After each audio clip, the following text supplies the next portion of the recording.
بسم اللہ الرحمن الرحیم۔ السلام علیکم ورحمۃ اللہ وبرکاتہ۔ دوستو کیسے ہیں آپ سب؟ میں امید کرتا ہوں کہ آپ سب خیریت سے ہوں گے۔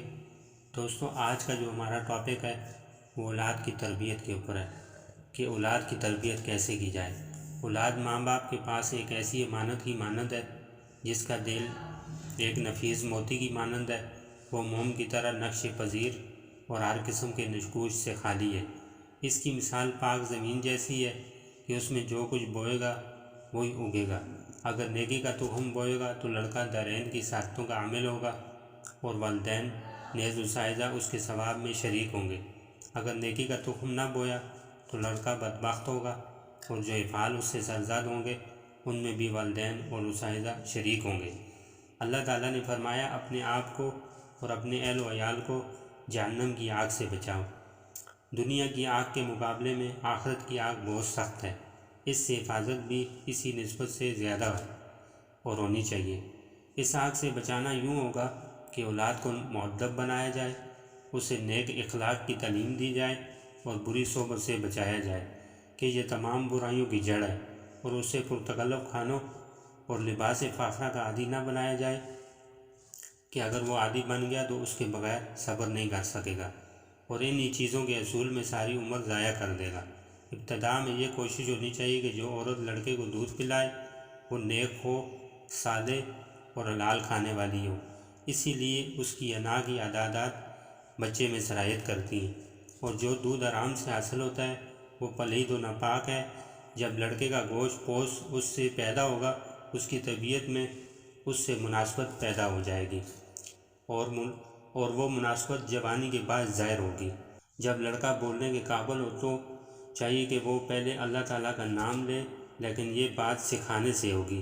اور لڑکا بعض چیزوں سے شرمائے تو یہ خوشخبری ہے، اور اس بات کی دلیل ہے کہ نور عقل اسے نصیب ہوا ہے اور عقل نگران اس پر شرم متعین کر رہی ہے جو بری عادتوں پر اسے شرم و عار دلاتی ہے۔ جب لڑکے میں کھانے کی خواہش پیدا ہو تو اسے کھانے کے آداب سکھائیں۔ دائیں ہاتھ سے بسم اللہ پڑھ کر کھانا کھانا چاہیے اور جلدی سے اعتراض کرنا چاہیے۔ نیز یہ کہ خوب چبا کر کھائے، دوسروں کے نوالوں پر نظر نہ ہو، سامنے سے کھایا جائے اور جب تک ایک نوالا نگل نہ لیا جائے دوسرا نہ اٹھایا جائے کہ یہ حرص کی دلیل ہے۔ اور اپنے کپڑوں کو سالن وغیرہ سے بچانے کی نصیحت کرنی چاہیے اور کبھی کبھی سالن کے بغیر روٹی کھلانی چاہیے تاکہ وہ سالن کا عادی نہ ہو جائے۔ نیز بسار خوری کی کباعت اس کے ذہن نشین کرائی جائے اور اسے سمجھایا جائے کہ بسار خوری جانوروں اور احمقوں کا کام ہے، اور جو بہت کھاتے ہیں ان کی کباعت و برائی اسے بتلائی جائے۔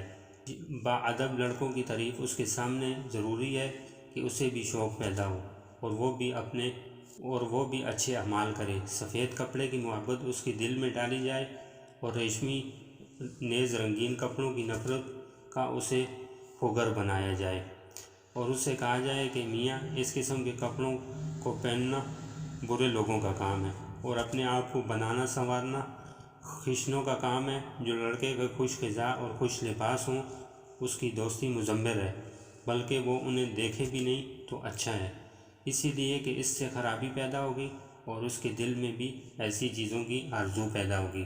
والدین پر بھی یہ لازم ہے کہ بری صحبت سے اسے بچائیں۔ جن بچوں کو بری صحبت کی لذت پڑ جاتی ہے وہ شوخ، بے حیا، چور، جھوٹا، گستاخ اور بے باک ہو جاتے ہیں، اور پھر مدت العمر یہ باتیں نہیں چھوٹتی۔ جب مکتب میں بٹھائے تو ابتدا قرآن شریف سے کرے، پھر صالح اور پرہیزگار لوگوں کی حکایت اور صحابہ کرام و بزرگان سلف کی عادات میں اسے مشغول کیا جائے۔ اشکیاء شعر اور عورتوں کی تعریف وغیرہ سے سختی سے روکا جائے، حتیٰ کہ ایسے معلم و ادیب سے بھی روکا جائے جو ان چیزوں کو جدت طبع اور تیزی ذہانت کا سبب بتلاتا ہے، کیونکہ وہ معلم و ادیب نہیں بلکہ شیطان ہے کہ وہ خود برا اور برائی کا بیج لڑکے کے دل میں ڈالنا چاہتا ہے۔ جب لڑکا نیک کام کرے اور اس میں نیک عادات پیدا ہوں تو اس کی تعریف کرے اور جس چیز سے وہ خوش ہوں وہ اسے مہیا کرے، بلکہ گاہ بگاہ لوگوں کے سامنے اس کی تعریف بھی کی جائے۔